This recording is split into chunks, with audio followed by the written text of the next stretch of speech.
I gotta say, guys, I really underestimated how cold and windy it was, but we will persevere. Oh, man.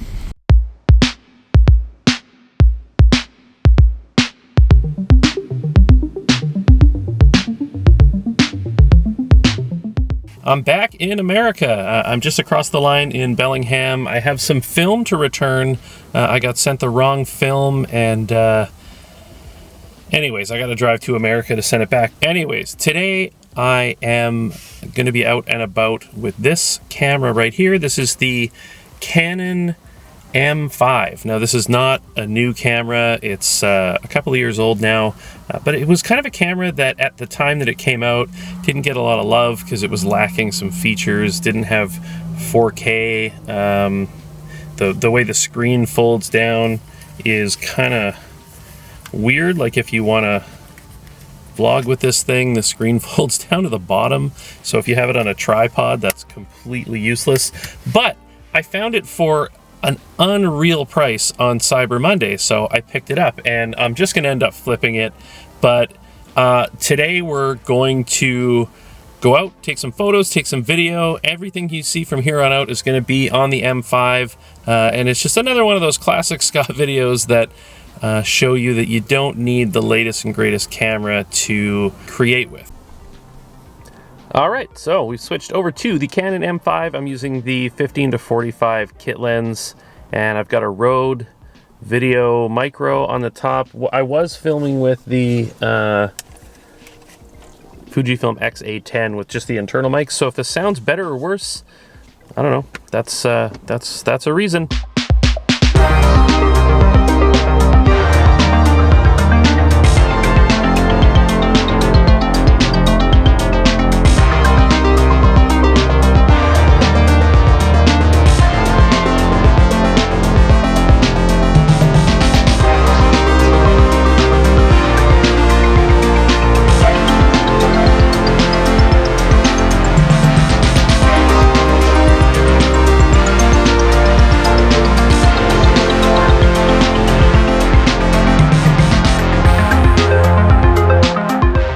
So the M5 has Canon's legendary dual pixel autofocus, which is great. It's fast and accurate.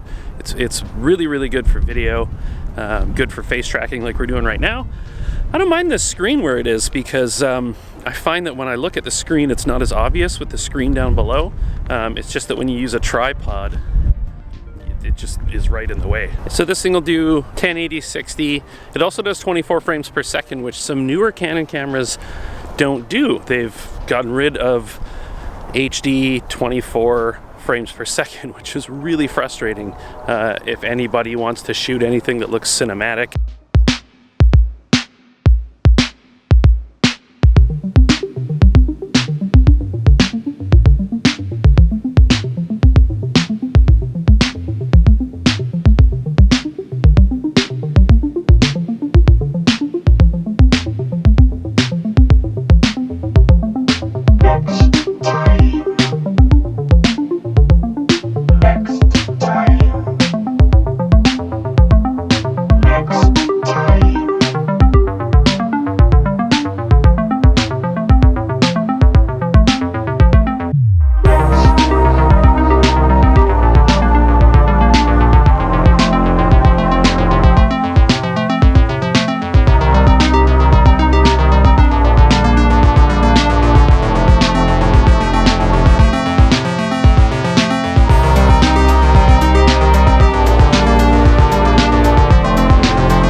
So when you're using digital,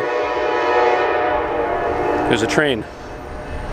When you're using, oh my God. All right, I think it's gone. So when you're using digital IS combined with this kit lens, which has OIS, it's almost gimbal-like. So it's really impressive. It's something I'd like to see in more cameras, more companies embracing digital image stabilization to the level of something like the way GoPro does it.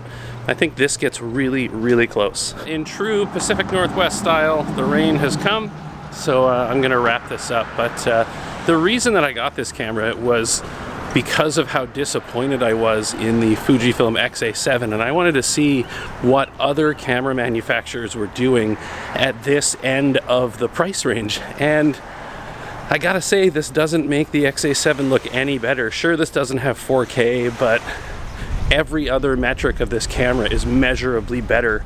The Achilles heel of this system, I think, is the lens lineup. It's not a fully fleshed out lens lineup yet, but Sigma has just come out with a line of fast primes, 3 fast primes, a wide, regular, and a short telephoto that look great. Canon M5.